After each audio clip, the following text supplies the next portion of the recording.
नमस्कार. आज आपण महाराष्ट्र सरकारच्या सार्वजनिक आरोग्य व्यवस्थेवर एक सखोल चर्चा करणार आहोत. हो.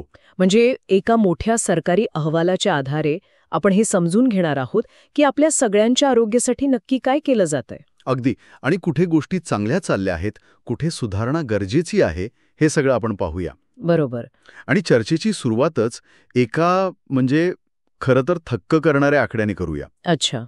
सरकारने एक टेलिमानस नावाची हेल्पलाईन सुरू केली आहे मानसिक आरोग्यासाठी. हो, ऐकलंय मी याबद्दल.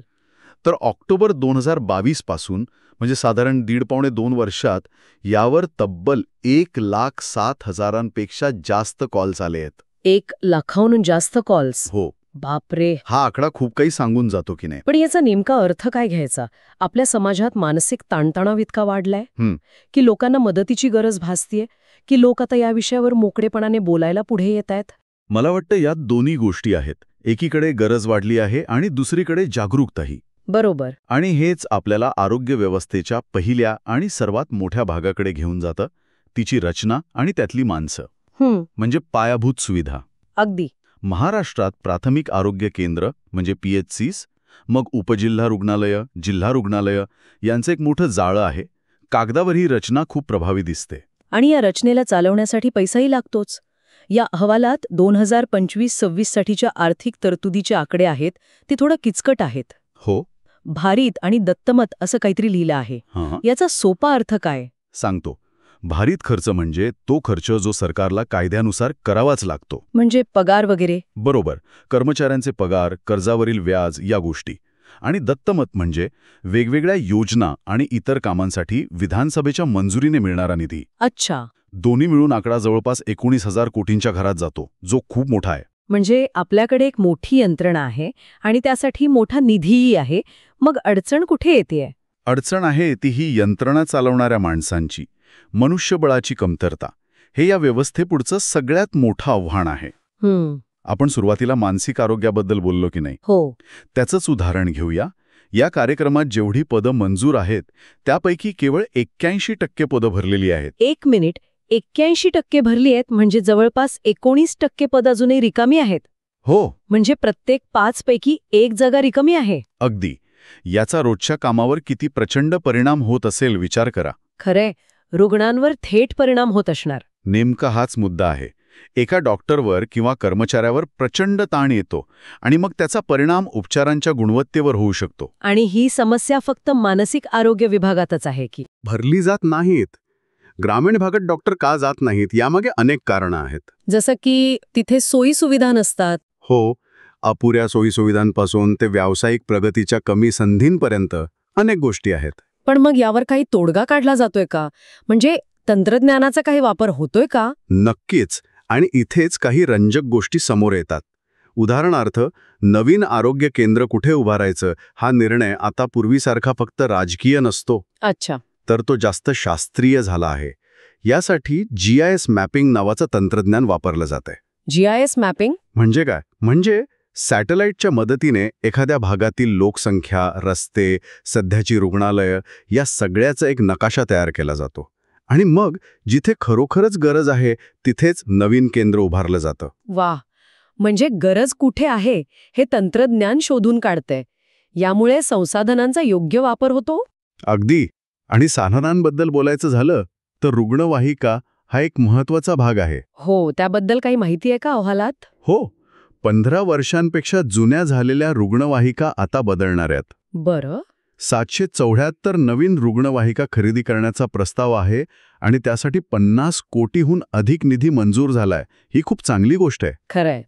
वेळेवर उपचार मिळण्यासाठी एक चांगली रुग्णवाहिका असणं खूप महत्वाचं आहे. बरोबर.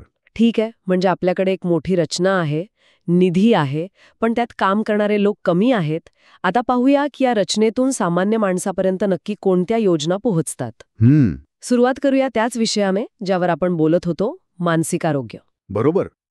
टेलिमानस हेल्पलाईन हा त्याचाच एक भाग आहे हे तर आपण पाहिलं. पण हे काम फक्त फोन कॉल्सपुरतं मर्यादित नाहीये. मग अजून काय केलं जातं? शाळा, महाविद्यालयं आणि अगदी गावांमध्ये जाऊन मानसिक आरोग्यावर सत्र घेतली जात आहेत. आणि एक विशेष उपक्रम म्हणजे वृद्धांमधील स्मृतिभ्रंशाच्या समस्येवर लक्ष केंद्रित केले जाते. स्मृतिभ्रंश म्हणजे डिमेन्शिया, त्यावर सरकार काम करतंय? हो, 33 जिल्ह्यांमध्ये मेमरी क्लिनिक सुरू करण्यात आली आहेत. Memory clinic? हो, जिथे वृद्धांची तपासणी केली जाते की त्यांना स्मृतिभ्रंशाची सुरुवात तर होत नाहीये ना. 2022-23 या एका वर्षात 27,000पेक्षा जास्त लोकांची तपासणी झाली. हे खरंच खूप महत्वाचं काम आहे, कारण या आजाराचं लवकर निदान झालं तर रुग्णाचं आणि त्याच्या कुटुंबाचं आयुष्य बरंच सुसह्य होऊ शकतं. अगदी. आता दुसरा एक महत्वाचा विषय घेऊया, रक्ताची गरज. हो, ती तर कधीही कोणालाही लागू शकते. रक्तसेवेच्या बाबतीत काही चांगल्या गोष्टी घडत आहेत. ऐच्छिक रक्तदानाला प्रोत्साहन देण्यासाठी ग्रीन कार्ड योजना आहे. पण मला सर्वात जास्त आवडलेली गोष्ट म्हणजे MahaSBTC.org हे ऑनलाईन पोर्टल. यावर काय माहिती मिळते? यावर आपल्याला कोणत्या रक्तपेढीत कोणता रक्तगट उपलब्ध आहे हे घरबसल्या समजतं. विचार करा, रुग्णाच्या नातेवाईकांची ऐनवेळीची धावपळ किती कमी होते यामुळे. हो, ही तर खूपच उपयोगी सुविधा आहे. आणि या क्षेत्रात काही उल्लेखनीय कामगिरी करणारे आहेत का असं विचारशील तर मुंबईतील सर जे महानगर रक्तपेढीचं काम आदर्श मानलं जातं. अच्छा, काय खास आहे तेथे? तिथे 100% रक्तदान हे ऐच्छिक असतं. म्हणजे कोणीही पैशासाठी तिथे रक्त विकत नाही. त्यांना अवॉर्ड ऑफ एक्सलन्स पुरस्कारही मिळाला आहे. वाव. एवढंच नाही तर खारघरमध्ये डॉक्टर्स आणि तंत्रज्ञानांना रक्तसंक्रमणशास्त्राचं प्रशिक्षण देण्यासाठी एक विशेष संस्था उभारली जात आहे. म्हणजे केवळ सेवा नाही तर त्या क्षेत्रातील कौशल्य विकासावरही भर दिला जातोय. बरोबर. आता कुटुंब आणि बाल कल्याण या विषयाकडे वळूया. इथे एक मोठा आकडा दिसतोय. राज्याचा जनन दर म्हणजे टोटल फर्टिलिटी रेट तो 1.5 पर्यंत खाली आला आहे. हो, आणि हा आकडा खूप महत्वाचा आहे. याचा साधा अर्थ असा की सरासरी एक महिला तिच्या आयुष्यात 1.5 मुलांना जन्म देते. लोकसंख्या नियंत्रणाच्या दृष्टीने हे एक मोठं यश मानलं जातं नाही का? नक्कीच. पण याचे काही दूरगामी परिणामही आहेत ज्यावर आपण विचार करायला हवा. दूरगामी परिणाम म्हणजे कोणते? बघ, लोकसंख्या स्थिर राहण्यासाठी हा दर 2.1 असायला हवा, ज्याला रिप्लेसमेंट रेट म्हणतात. अच्छा. आपला दर त्यापेक्षा खूप कमी आहे. याचा अर्थ भविष्यात आपल्याकडे काम करणाऱ्या तरुण लोकसंख्येचं प्रमाण कमी होईल. आणि वृद्धांची संख्या वाढेल. अगदी. मग आपल्या आरोग्य व्यवस्थेला भविष्यात वृद्धांच्या आजारांवर जसं की स्मृतिभ्रंश, सांधेदुखी किंवा मधुमेह यावर जास्त लक्ष आणि पैसा खर्च करावा लागेल. हा विचार मी केलाच नव्हता. म्हणजे आजचं यश हे उद्याचं आव्हान बनू शकतं. बरोबर. मुलांच्या आरोग्यासाठी लसीकरण खूप महत्वाचं असतं. त्यात काही नवीन बदल झालेत का? हो, लसीकरण कार्यक्रमात आता न्यूमोनियापासून बचावासाठी PCV लस दिली जाते. आणि मोठ्या मुलामुलींना धनुर्वातासोबत घटसर्पापासूनही वाचवण्यासाठी TD लस दिली जाते. आणि किशोरवयीन मुलामुलींसाठी काही विशेष आहे का? हो, त्यांच्यासाठी मैत्री क्लिनिक्स नावाने विशेष आरोग्य क्लिनिक्स आहेत, जिथे ते त्यांच्या शारीरिक आणि मानसिक आरोग्याविषयी मोकळेपणाने बोलू शकतात. छान आहे हे. या मूलभूत सेवा झाल्या. पण काही मोठे आजार आहेत ज्यांच्या विरुद्ध देशालाच लढावं लागतोय, जसं की क्षयरोग म्हणजे TB. हो, क्षयरोगाविरुद्धचा लढा हा एका मिशनप्रमाणे चालवला जातोय आणि ध्येय खूप मोठं आहे. काय ध्येय आहे? 2025 पर्यंत क्षयरोगाचे नवीन रुग्ण 80% आणि मृत्यूदर 90% कमी करायचा आहे. हे तर खूपच महत्वाकांक्षी ध्येय आहे. आपण तिथेपर्यंत पोहोचू शकू का? सध्याची प्रगती काय सांगते? प्रगती चांगली आहे. आतापर्यंत रुग्णांचं प्रमाण 29% आणि मृत्यूदर 12% कमी झालाय. बरं. आणि यामागे सर्वात मोठा हात आहे तो आधुनिक निदान पद्धतींचा. म्हणजे? आता CBNET आणि जीनएक्सपर्ट सारख्या मशीन्स आहेत, ज्या काही तासांतच TBचं निदान करतात आणि औषधांना प्रतिसाद न देणारा TB म्हणजे ड्रग रेझिस्टंट TB आहे का हेही सांगतात. आणि रुग्णांना फक्त औषधं दिली जातात की आणखी काही मदत मिळते? हा एक महत्वाचा मुद्दा आहे. TBच्या रुग्णाला चांगल्या पोषणाची खूप गरज असते, की नाही? हो, अगदी. त्यासाठी सरकार निक्षय पोषण योजनेअंतर्गत रुग्णाच्या बँक खात्यात थेट पैसे जमा करतं. किती रक्कम? ही रक्कम आता वाढवली आहे. आधी दरमहा 500 रुपये मिळत होते, आता 1000 रुपये मिळतात.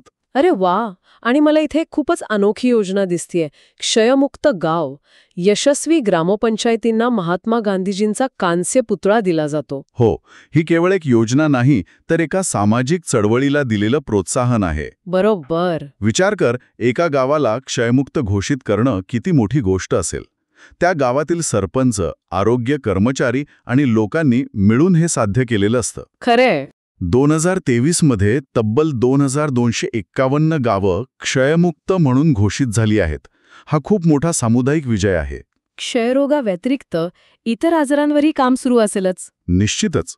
उदाहरणार्थ हत्तीरोग. फिलेरिया. हो, त्याच्या निदानासाठी रात्रीच्या वेळी रक्ताचे नमुने घ्यावे लागतात, कारण त्याचे जंतू तेव्हाच रक्तात येतात. त्यासाठी आरोग्य कर्मचारी रात्रीही काम करतात. अच्छा. अजून एक उदाहरण म्हणजे राष्ट्रीय आयोडीन न्यूनता विकार नियंत्रण कार्यक्रम. या अंतर्गत 22 जिल्ह्यांमध्ये साध्या मिठाच्या विक्रीवर बंदी घालण्यात आली आहे. एक मिनिट, साध्या मिठावर बंदी? मला हे माहीतच नव्हतं. हे का गरजेचं आहे? कारण आयोडीनच्या कमतरतेमुळे मुलांच्या शारीरिक आणि बौद्धिक वाढीवर गंभीर परिणाम होतो. गलगंडासारखे आजार होतात. हां. बंदी घातल्यामुळे लोकांना आयोडीनयुक्त मीठ वापरण्याची सवय लागते. आरोग्यासाठी हा एक छोटा पण खूप महत्वाचा बदल आहे. या सगळ्या योजना आणि उपचार खूप चांगले आहेत, पण ते सर्वसामान्यांना परवडणारे आणि सहज उपलब्ध कसे होतात? इथे विमा योजनांची भूमिका येते, बरोबर? अगदी बरोबर. आणि इथे एक खूप मोठी आणि सकारात्मक बातमी आहे. सांगा. महात्मा ज्योतिराव फुले जन आरोग्य योजना आणि केंद्राची आयुष्मान भारत योजना हो. या आता एकत्र करून राज्यातील सर्व शिधापत्रिकाधारकांना लागू करण्यात आल्या आहेत. सगळ्यांना? म्हणजे आता श्रीमंत गरीब असा भेद नाही. काहीच नाही. रेशन कार्ड असलेल्या प्रत्येकाला याचा लाभ मिळणार आहे. म्हणजे किती रुपयांपर्यंतचे उपचार मोफत मिळू शकतात? प्रत्येक कुटुंबाला दरवर्षी 5 लाख रुपयांपर्यंतचं विमा संरक्षण मिळतं. 5 लाख? हो. आणि मूत्रपिंड प्रत्यारोपणासारख्या मोठ्या शस्त्रक्रियेसाठी ही मर्यादा 4.5 लाख रुपये आहे. आणि अपघातांबद्दल काय? बाळासाहेब ठाकरे रस्ते अपघात विमा योजनेत एक मोठा बदल झाला आहे. अपघातानंतरच्या गोल्डन अवरमध्ये उपचारांसाठी मिळणारी रक्कम 30,000 रुपयांवरून थेट 1 लाख रुपये करण्यात आली आहे. ही खूप मोठी वाढ आहे. यामुळे अपघातग्रस्तांना खासगी रुग्णालयातही तातडीने उपचार मिळणं सोपं होईल. नक्कीच. आता तंत्रज्ञानाकडे येऊया. टेलिरेडिओलॉजी नावाची एक सेवा सुरू झाली आहे. ही नेमकी काय आहे? ही एक अफलातून सेवा आहे. अच्छा. समजा एखाद्या ग्रामीण रुग्णालयात एक्स-रे किंवा सिटी स्कॅन काढला, पण तिथे तो रिपोर्ट वाचायला रेडिओलॉजिस्ट डॉक्टर उपलब्ध नाही.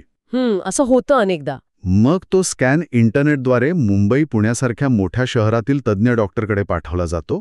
ते तिथून रिपोर्ट तयार करून ऑनलाईन परत पाठवतात. आणि याला वेळ किती लागतो? जर केस इमर्जन्सीची असेल तर फक्त 1 तासात. फक्त 1 तास? हो. आणि इतर वेळी 12 तासांच्या आत रिपोर्ट मिळतो. विचार करा, यामुळे ग्रामीण भागातही किती लवकर आणि अचूक निदान शक्य झालंय. खरंय. किती रुग्णालयांमध्ये आहे ही सुविधा? आतापर्यंत 450हून अधिक रुग्णालयांमध्ये ही सुविधा सुरू झालीय. यासोबतच 108 क्रमांकाची रुग्णवाहिका सेवा आहेच आणि डायलिसिसची गरज असणाऱ्यांसाठी प्रधानमंत्री राष्ट्रीय डायलिसिस कार्यक्रमांतर्गत शेकडो मशीन्स कार्यरत आहेत. तर आजच्या चर्चेतून एकंदरीत चित्र असं दिसतंय की महाराष्ट्राची आरोग्य व्यवस्था खूप व्यापक आहे. एका बाजूला क्षयमुक्त गावासारखी मोठी ध्येय आहेत, टेलिमानस आणि टेलिरेडिओलॉजीसारखे आधुनिक उपक्रम आहेत. पण दुसऱ्या बाजूला मनुष्यबळाची कमतरता एक मोठं आणि गंभीर आव्हान आहे. हो, ज्यावर तातडीनं काम करण्याची गरज आहे. अगदी.